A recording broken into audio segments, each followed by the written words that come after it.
Thank you, Lilian. Now, to commence our Q&A session, I would like to invite the moderator, Dr. Tricia Yeoh, IDEA's outgoing CEO, to the stage.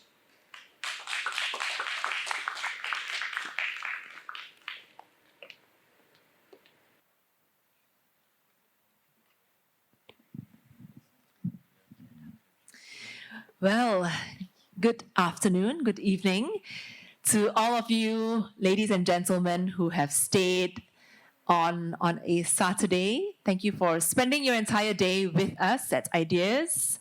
And I have the honor of, well, moderating is not quite the right word, but I'll just facilitate this discussion. And also, this will be my very last final act as the CEO of Ideas. So this is my very final duty of my 11-year career at Ideas. So very honored to do it with you, Lilianne. Friends, you've heard so much throughout the day, and I think that was just a fantastic closing to what we've heard throughout the day. Really powerful words, and I love what you've done to challenge us in our everyday lives, especially about thinking about how we see and how we view people, whether we can do that, whether consciously or unconsciously, treating people with absolute equality. I think that's so powerful. That's something that I will take home with me. It's funny because just a split second before you mentioned Benedict Anderson, I wrote his name down in the book. So I completely agree. And if those of you who have not read the book yet, please get a copy of Benedict Anderson's Imagined Communities. The other person I was thinking of was also Amartya Sen's book, Identity and Violence, which is the first time I myself was introduced to the idea of multiple identities, that we are not just Malaysian or ethnic Chinese, but we are also other things, a mother, a sister, a child, and all those identities are equally valid. We take whichever identities we wish to use at any one point in time. I have just 2 or 3 questions for you, and then we will open up to the floor, and hopefully we will not take too long before we finally draw the day to a close. So my first question to you was, you talked a lot about how, borders were constructed because of colonial powers, when in fact, if these political borders were defined and shaped artificially, the real borders that for geographic reasons and so on are actually more fluid. So I suppose my question to you is, what role is there, if at all, for concepts like patriotism? Does that still hold water? Is there anything to be said about nationalism? Bearing in mind that we just celebrated, for example, Independence Day, Merdeka, right? Malaysia Day, 16 September, celebrated with great fanfare. Or do you still think that the future lies in this idea of fluidity, and, how should we see these concepts moving forward as responsible, whatever it is, people of this planet? Thank you, Tricia. I do think there's a space for nationalism and patriotism, but I think that we should also challenge ourselves to think what that should mean. I mean, I think that one of the most powerful things that we've seen as Malaysians is how, just in the last year, we're coming up to, unfortunately, a year since October 7th, and we have seen how powerfully Malaysia has responded as a nation, right, with that solidarity towards Palestinians and Gaza in particular. And I feel that, especially those of you who are really following the Palestine issue, I'm sure a lot of you actually feel that your identity as a Malaysian is also linked up to the identity of Palestine. I mean, that's a great example of how patriotism and nationalism and our sense of identity can actually be linked to the identity of others and the security and well-being of others. And it doesn't mean that, I don't think it's possible to do that in every single case, but I do think we also need to think about what's beneath that. We should understand these are universal values, right? The fact that we have a particular, maybe more affinity towards Palestine, it doesn't mean that those values and those that we shouldn't be condemning similar kinds of violence elsewhere, right? It has to be understood that those are universal, but I do think that it's pointing towards something which is important to reflect on, which is that, what defines us, or could define us as Malaysians, is the fact that we do care about justice. We do care about what happens to other people. We care actually universally. We don't just care about what happens within Malaysia. We care globally what happens in the world. There is a sense of internationalism. There's a sense of wanting to demand international justice of some kind. And I would like to see that in every case, when something as dreadful on a humanitarian scale or another genocide happens anywhere in the world, that we also do the same, because we should be standing up in the name of humanity. And if those are values, which we then start to say, this defines us as Malaysians, what is the Malaysian identity?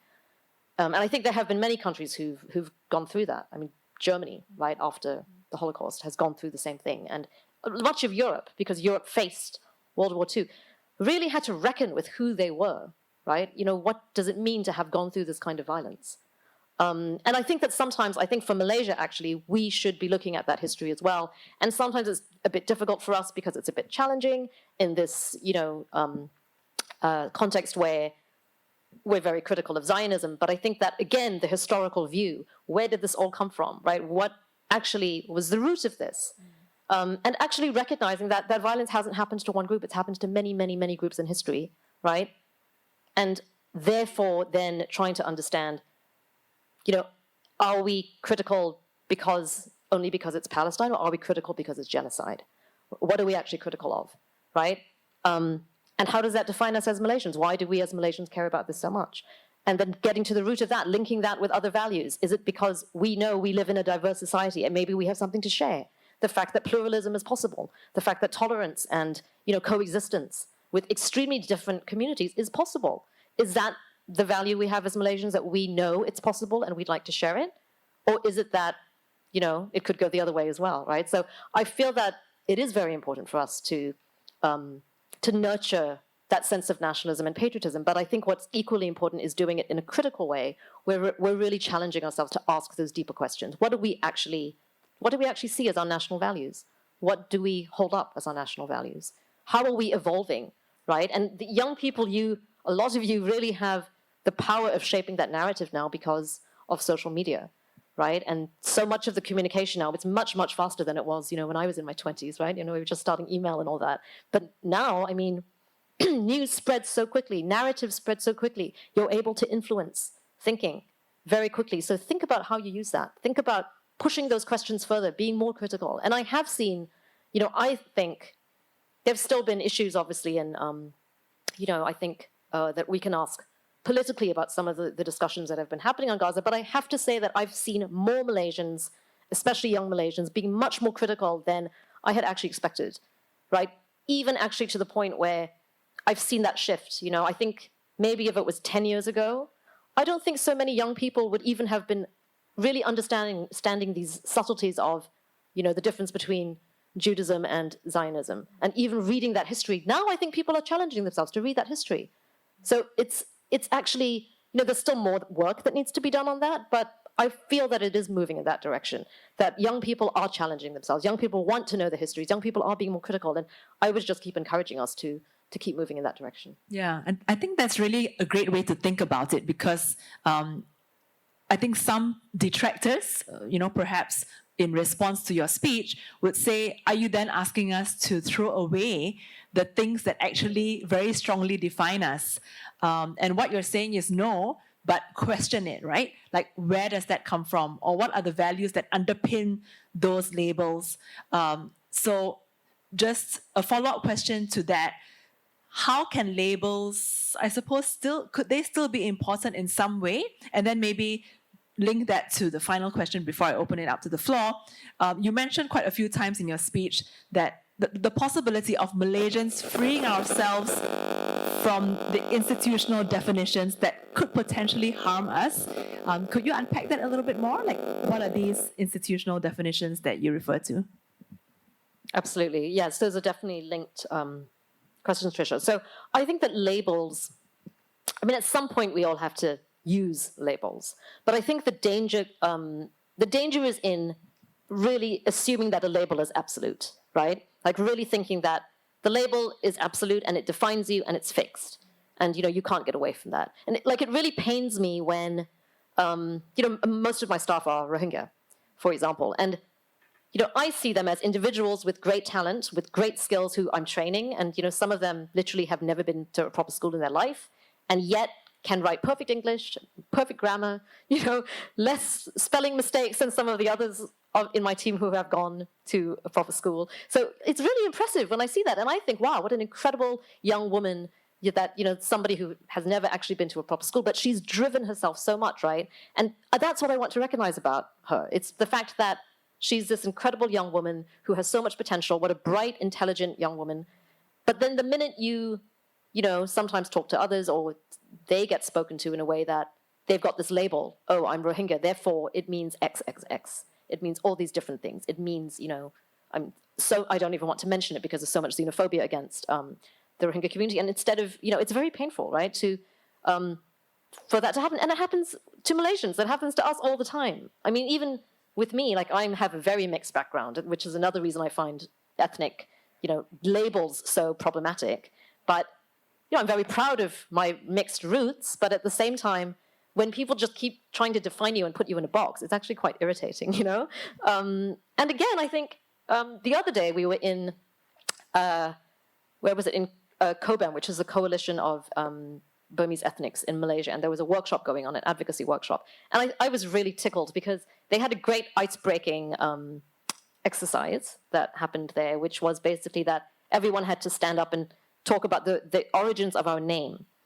And I have to say, I was expecting maybe the Persians to have very complicated name histories, or the different ethnic groups from Myanmar, very complicated names. All the groups from Myanmar had the biggest story about their name was about registration, that it was different from their real name.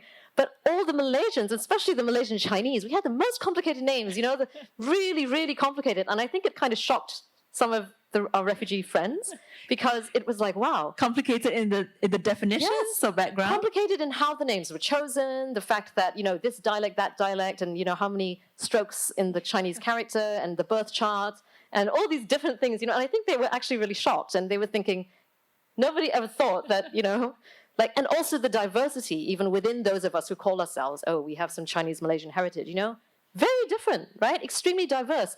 And that never gets unpacked. So I feel that, and the same with Malays, right? I mean, everyone, who is in the Malay category, my gosh, you have such rich, diverse histories, right? Whether it's from Sumatra, whether it's from, Yemen, whether it's from, so diverse. And I feel that we lose a lot if we just keep being satisfied with these very superficial boxes, right? Let's really get out of that. And, the box helps for a reason, and, but as long as we don't take them too seriously, I think that we need to be pragmatic with them. I feel that the danger really comes when we take them too seriously, and that when we take them at surface level, and you start making all those assumptions, right? Like if we say, okay, if it's just easier for you to call me Malaysian Chinese, fine. But actually, I have a much more diverse history than that, and it's something that I like to share. And it's the same with others, right? I would really much rather know the complexity of somebody's background and history rather than just putting a label. So it's also that practice of ask more questions, don't be satisfied with these superficial labels. That's one thing. And then I think it's this possibility of can we think beyond them? I don't think that it will be that easy for Malaysia, unfortunately, to necessarily get away with these labels. But I don't think that's really where we need to go either. I think it's really about having, a public that is just much more critical, and that we know how not to take certain things seriously. We know there's always going to be, as long as we have nation states, there will be the nation state that we have to create myths of the nation state, right? And I think the issue is that at what point does the public just become more aware, more critical, less susceptible to, mobilizing or getting mobilized by propaganda that uses those labels in destructive ways by certain political groups, right? It's that sense of being critical, right? And no matter what your political views are, whether you're more tilting to PAS or you're more tilting to PKR or whoever, or you're just apolitical. It doesn't matter either. But I think that criticism, that level of being critical to, any kind of mythology and sort of labeling that comes from above, and much more, interested in trying to challenge that and to see what actually is more organic, right? And see people for that diversity, and see any kind of label as not being absolute. Yeah, I think just the Malaysia example is an apt one. It was because of the census that the categories got narrower and narrower and narrower, right? I think in the past, they're talking about, say, 40, 50 years ago, the categories were much more diverse. Minangkabau was there, Javanese was there, and now you don't see any of that, right? It's just narrowed down. Okay, now we would like to open up the floor it's almost 5 already. So let's just have one round of questions, if that's okay. So I invite you to come to there is no mic on the floor. Oh yes, there is. Okay, so just come to the mic, state your name, question, keep it short, and then we will close. Okay, thank you so much. My name is Aurora, and this is actually a question to ideas. Well, so I would like to know about the research that has been done on ideas regarding the juveniles, especially the juveniles in Malaysia. Why I've been bringing up this is because, according to the data in March 2019, there were 3,734 juveniles in Malaysia, but the latest research was in 2013, which was like 11 years ago. And I could see that there's a gap between the research and what's currently happening. Since this is a liberalism, so I would like to highlight that. And because I was a part of the organization, that's why I'm bringing up this. All right, thank you. Any other questions? Yes, Luqman. Assalamualaikum. Terima kasih kepada saudara Lilianne. Pertamanya sebab memperkenalkan dekat kita orang tentang Anderson. So menarik cuma mungkin saya terlepas pandang beberapa poin apakah penyelesaian Anderson kepada masalah identiti yang disifatkan sebagai imaginary, ataupun dalam bahasa Melayu kita boleh terjemahkan sebagai satu tahayul. Kita ingat tahayul ni hantu, jin, syaitan. Tapi tahayul adalah imagination, termasuk Malaysia, termasuk Singapura, Indonesia. Semua itu adalah tahayul-tahayul yang terbit daripada modernity, nation state. Baik, kalau minta maaf saya mencelah sikit. Kalau siapa yang pernah tengok cerita, pertama sekali macam mana nak meruntuhkan imajinasi manusia ni. Kalau kita pernah tengok cerita, ada satu filem nama dia Yesterday, tentang macam mana manusia seluruh dunia satu malam tu dia orang tidur, esok tiba-tiba dia orang lupa tentang satu kugiran ni nama The Beatles. Jadi dalam situasi hipotetikal yang sama, boleh kita katakan kalau seluruh manusia tidur malam ini dan bangun esok lupa tentang semua identiti mereka, maka negara bangsa itu akan lenyap. Masalahnya ialah manusia tak mampu nak meruntuhkan imajinasi, tahayul identiti ini. Termasuklah langkah-langkah penyelesaian ni saya tengok agak orang kata ada internal contradiction dalam, kalau siapa yang biasa dengan wacana Marxis, ada satu kemungkaran dalaman, internal contradiction. Contohnya dalam penyelesaian stateless, iaitu apabila orang-orang stateless ni, penyelesaiannya ialah integrasi, diintegrasikan kepada juga nation state. Jadi berbanding langkah integrasi yang merupakan sekali lagi langkah reactioner, langkah terkebelakang, mengapa isu stateless ni tidak ditangani dengan satu stateless global yang radikal, dalam erti kata bukannya menyerap orang-orang stateless ni menjadi warga negara, tapi establish satu sistem hidup yang stateless di timur dan di barat. Tidak ada di sini terletaknya masalah yang saya tengok pada liberalism, iaitu dia mengajukan small state kerajaan yang terhad. Mengapa kita hanya terhad kepada kerajaan yang terhad tapi tidak pergi satu langkah lagi ke hadapan, iaitu keadaan yang stateless, tidak ada kerajaan sama sekali. Baik, Terima kasih Luqman. Soalan yang memang mencabar. belum habis lagi. Oh, sikit lagi. Sikit lagi. Okey, boleh. Cepat ya. Okey, sorry, minta maaf. Dan saya nak tanya, apakah orang kata apa, pandangan Sarwa dalam kita nak mengemudi ataupun tindakan-tindakan kita dalam dunia praktik untuk meruntuhkan imajinasi ini. Saya tegaskan bahawa liberalism akan gagal meruntuhkan imajinasi ini kerana liberalism tidak mesti dia akan membawa kepada nation, penubuhan sebuah komuniti politik. Dan juga penyelesaian yang kedua iaitu kemanusiaan juga saya anggap bukan penyelesaian terbaik atau humanism. Tapi saya rasa penyelesaian yang falsafah untuk mendasari, untuk mengakhiri segala penindasan ini ialah cosmopolitanism, iaitu antitesis kepada kedua-dua, liberalism, nationalism, humanism ataupun kemanusiaan. Jadi itu saja. Terima kasih. Okey, terima kasih Luqman. Saya rasa mungkin tak cukup masa untuk menjawab semuanya, tetapi mungkin kami cuba. Last one. I'll take 3. Anyone else? Last call or forever hold your peace if there are none. Okay, please, Muhammad.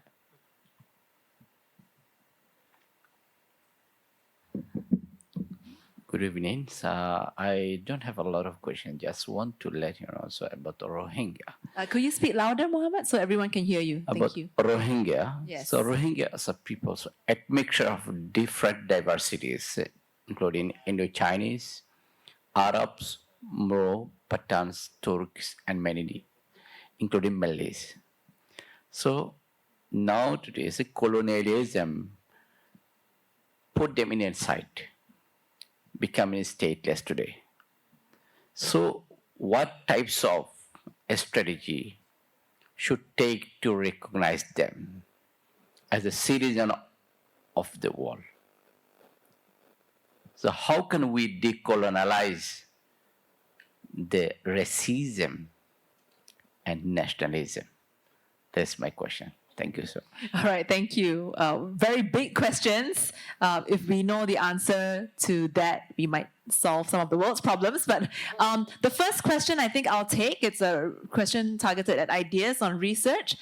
On juvenile issues, actually, we have not done research in that area. So yeah, I think the closest thing that we have to that is on school dropouts, which we did some years ago in the education system, but not since then. So I apologize, we don't have that.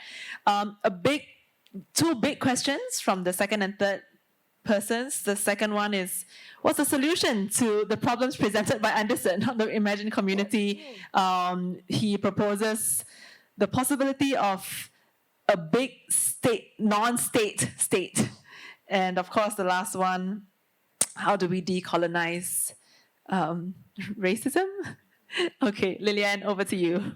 Okay, yeah, I don't think I have full answers. I mean, I think I have some ideas and strategies, perhaps. I mean, yang pertama untuk saudara tadi, di mana ya?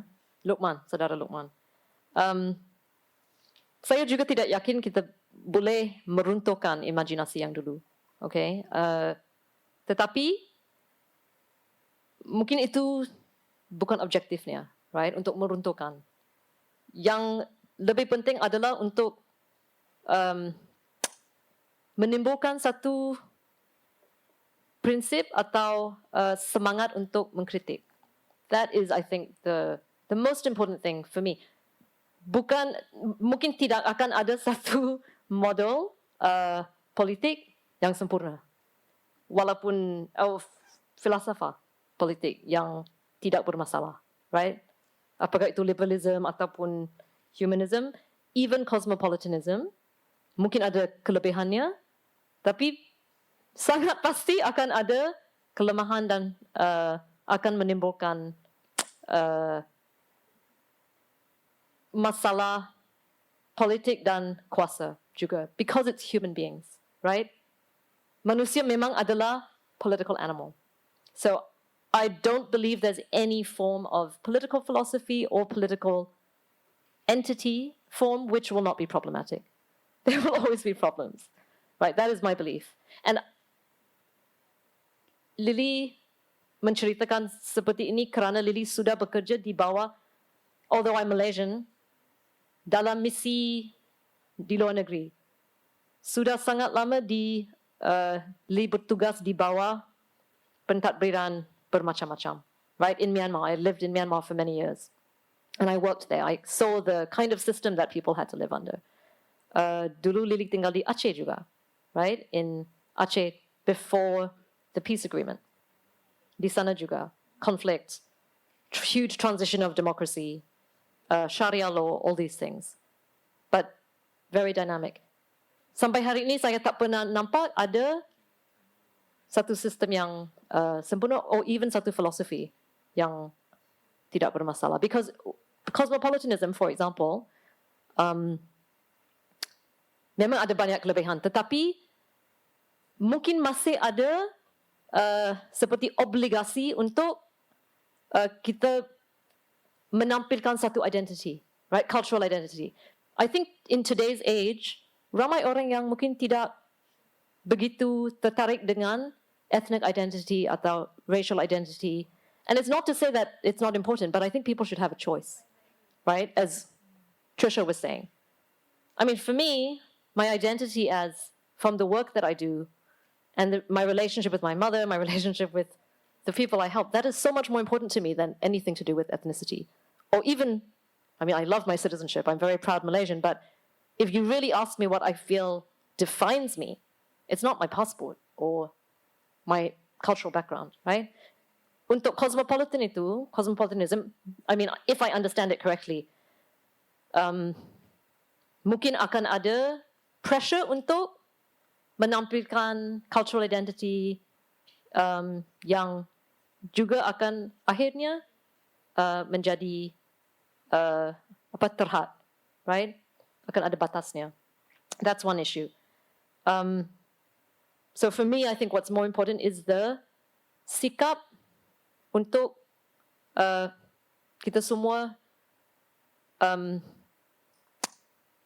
meramalkan sikap mengkritik. That's the most important thing, I think, under any system or under any philosophy. The second thing is the very difficult issue of citizenship. I do agree with Brother Muhammad Sadiq. The issue of citizenship for Rohingya, I mean, first of all, the cultural identity of Rohingya is so much more complex than most people realize. And therefore, also the issue of citizenship is also, it's not only something that will affect Rohingya, right? It will actually also be something to affect every other group in Myanmar. And I think that's where the Myanmar challenge lies, actually. Now, we have, and with Ideas and University of Nottingham soon, we're going to be having a discussion on federal democracy in Myanmar in November. Which we're looking forward to and working hard on. But I think that's one of the main challenges that Myanmar will face. It's what kind of future does Myanmar want, right? Is it going to be one that is defined by ethnic nationalities or ethnic identity? Because it also will have a lot of problems in the future. Or what is the kind of citizenship in the future that Myanmar wants? You know, I think now the Rohingya have to struggle so hard to convince the other groups in Myanmar, especially the majority, the Burma, and the Burma politicians, not the Burma people necessarily, that there is, that you have an indigenous right. But wouldn't it be a different kind of struggle if it wasn't even about that, if it wasn't more about who do we want to be as a future Myanmar? Who do we want to include? Not about having to prove yourself all the time and to claim that you're indigenous. Because in fact, I mean, a lot of us in Malaysia, I wouldn't claim to be indigenous, but I'm a Malaysian. And that's a beautiful thing. I think that part of the diversity and the culture is the fact that you have migration. The same with Myanmar, like understanding the fluid. This is where I was talking about the fluidity. Fluidity doesn't mean that there's no history. Fluidity means you recognize that history has movement. And it's exactly recognizing that nothing was fixed, right? There has been a history to everything. There has been a history of your people. And I guarantee that for all the different ethnic groups in Myanmar as well, there is also a lot of diversity and a lot of migration that happened, whether it's internally from what is now the borders within Myanmar or externally with, further on. And I think that's really important to think through. And one thing I would like to point to is South Africa. I can't come up with a solution for Myanmar, but I think that you need to look at societies who have struggled with really difficult challenges, who found solutions which suit them, but also have been quite principled in some ways and have recognized the complexity and difficulty and the need to overcome challenges of the past. For South Africa, their constitution or the new South Africa after apartheid welcomed everyone. It wasn't, something where you had the exclusion of, the black South Africans, and then suddenly it was about, retribution, let's exclude the white South Africans. No, it was a new constitution which basically said we have equality for everyone. And it's still a struggle there. People are still struggling for actual treatment and equal access and all of that. But constitutionally, legally, there was actually a shift. And there was a decision that made it, not something that would be based on this kind of identity, right? Recognizing that injury had been done, recognizing that pain and that history, but overturning it in a way that underlines a principle. I don't know if Myanmar can do that. And I think it's going to be very challenging. But I think that those of you who are working on Myanmar, those of you working with people from Myanmar, hopefully we should be encouraging it. And that's where I think this whole question of imagination is important. Because identity has been constructed, because history is created from below as much as it's imposed from above. But, real history, popular history, people's history, we're the makers of history.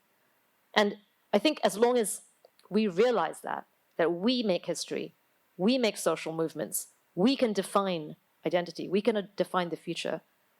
Nothing is a given, right? Don't just depend on outside recognition. We need to redefine things. I think that's the most important challenge we have. Thank you so much, Lilianne. I think we could have gone on for a long time. Please join me in applauding Lilianne Fan for sharing from her heart today.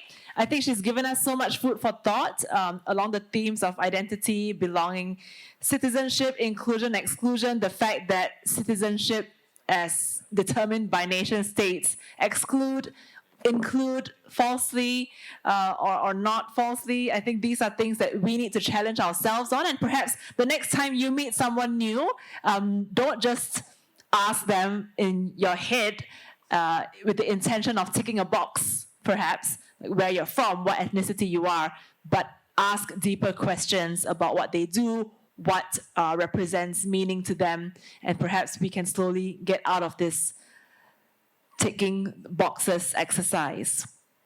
With that, ladies and gentlemen, thank you so much for joining us at our Ideas 9th Liberalism Conference. See you next year, but I will no longer be here as CEO.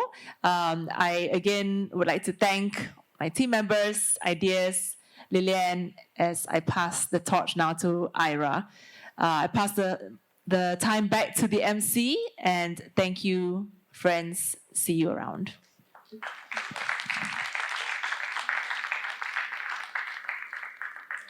Thank you, Dr. Tricia and Lilianne. Please remain there for a few moments for a photo session and token of appreciation.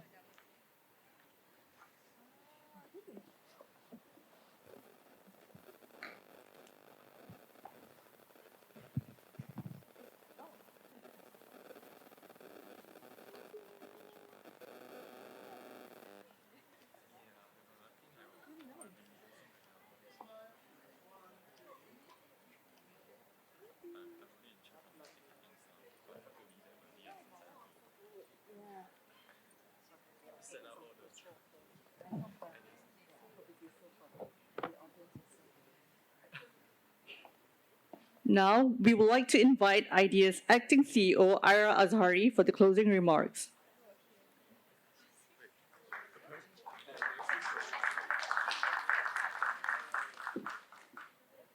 Hi everyone. I won't keep everyone for long. It's already 5:15. But I just want to say that I am very happy and thankful that everyone stayed till the end. This is the first time that we are trying out this new format for our Liberalism Conference. And when my team and I sat down to discuss this, we went through several themes, and I'm really glad now that we came up with this one. And I'm very happy that the whole breakout format worked. So, I hope that everyone enjoyed the conference. Can I just say that seeing Tricia and Lilianne on stage as the last session is such a perfect end to this year's conference. I could not think of a better way to end it. So thank you very much, everyone, and have a nice rest of the weekend. And we will see you at the next Ideas event and the next conference next year. Assalamualaikum.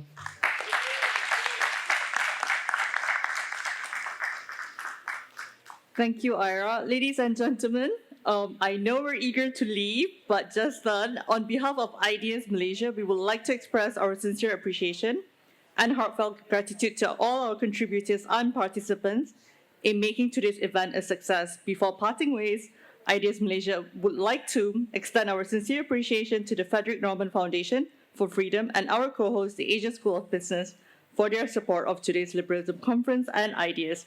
This event would not have been possible without their utmost support.